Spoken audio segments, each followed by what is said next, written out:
നമസ്കാരം. പ്രവാസി മലയാളിയിലേക്ക് സ്വാഗതം. നിയമലംഘകരെ തേടി ഇറങ്ങിയിരിക്കുകയാണ് കുവൈറ്റിലെയും സൗദി അറേബ്യയുടെയും സുരക്ഷാ വിഭാഗങ്ങൾ.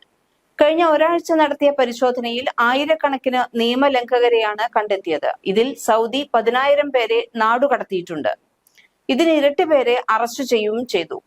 ഇവരെ സഹായിക്കുന്നവർക്ക് എതിരെയും കടുത്ത നടപടി തന്നെ ഉണ്ടാകുമെന്ന് അധികൃതർ മുന്നറിയിപ്പ് നൽകി. കുവൈറ്റിലെ സബാഹ് അൽസേലം ഏരിയയിൽ സമഗ്രമായ സുരക്ഷാ ട്രാഫിക് ക്യാമ്പയിനുമായി അധികൃതർ എത്തിയിരിക്കുകയാണ്.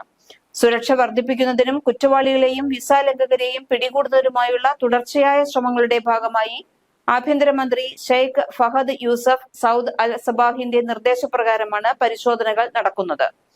ട്രാഫിക് ആൻഡ് ഓപ്പറേഷൻസ് വിഭാഗവും സ്വകാര്യ സുരക്ഷാ വിഭാഗവും ചേർന്നാണ് ഓപ്പറേഷൻ നടത്തിയത്.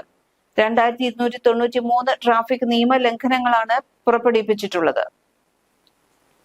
അറസ്റ്റ് വാറന്റുള്ള 6 പേർ പിടിയിലായി. താമസ തൊഴിൽ നിയമം ലംഘിച്ച 8 പേരെ അറസ്റ്റ് ചെയ്തു. തിരിച്ചറിയൽ രേഖയില്ലാത്ത ഒരാളെ കസ്റ്റഡിയിലും എടുത്തു.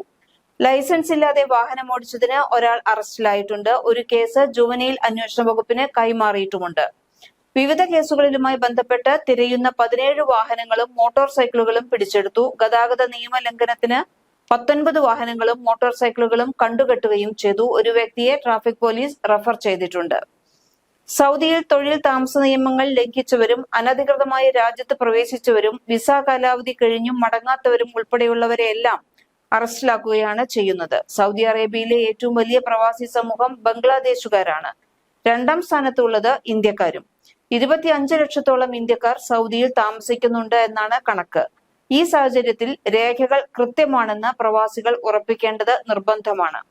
നിയമം ലംഘിച്ച സൗദിയിൽ കഴിയുന്ന 10,000 പ്രവാസികളെയാണ് കഴിഞ്ഞ ഒരാഴ്ചക്കിടെ നാടുകടത്തിയതെന്ന് ആഭ്യന്തര മന്ത്രാലയത്തെ ഉദ്ധരിച്ചിട്ടുള്ള ഗൾഫ് ന്യൂസ് റിപ്പോർട്ടുകളിലെല്ലാം തന്നെ പറയുന്നുണ്ട്. വിവിധ സുരക്ഷാ വിഭാഗങ്ങൾ ഒരുമിച്ചാണ് പരിശോധനകൾ നടത്തുന്നത്. 21,000-ത്തിലധികം നിയമലംഘകരെ പരിശോധനയിൽ കണ്ടെത്തി എന്ന് പറയുന്നു.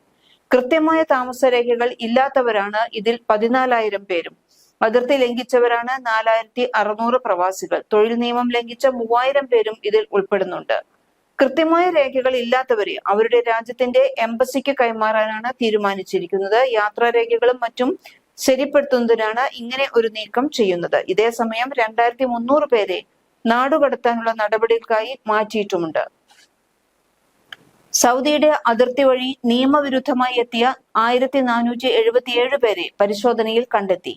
കൂടുതലും എത്യോപ്യക്കാരും യമൻ പൗരന്മാരുമാണ്. മറ്റു ചില രാജ്യക്കാരും ഇതിലുണ്ട്. നിയമവിരുദ്ധമായി സൗദിയിൽ നിന്ന് പുറത്തേക്ക് കടക്കാൻ ശ്രമിച്ച 90 പേരെ പിടികൂടിയിട്ടുണ്ട്. രേഖകളില്ലാത്ത പ്രവാസികളെ സഹായിച്ചതിന് 18 പേർ പിടിയിലായി. ഗൾഫ് രാജ്യങ്ങളെല്ലാം സുരക്ഷാ പരിശോധന കർശനമാക്കിയിരിക്കുകയാണ്. ഈ സാഹചര്യത്തിൽ കൃത്യമായ താമസരേഖകളും വിസയുമെല്ലാം കൈവശം വയ്ക്കാൻ പ്രത്യേകം ശ്രദ്ധിക്കേണ്ടതുണ്ട്. നിയമം ലംഘിക്കുന്നവരെ മാത്രമല്ല അവരെ സഹായിക്കുന്നവർക്കെതിരെയും കർശന നടപടികൾ തന്നെയാണ് എല്ലാ ഗൾഫ് രാജ്യങ്ങളും കൈക്കൊണ്ടിരിക്കുന്നത്. അതിനാൽ ഈ കാര്യം വളരെ ശ്രദ്ധയോടെ എല്ലാ പ്രവാസികളും ശ്രദ്ധിക്കേണ്ടതുണ്ട്. കൂടുതൽ പ്രവാസി വാർത്തകൾക്ക് ഈ ചാനൽ സബ്സ്ക്രൈബ് ചെയ്യും.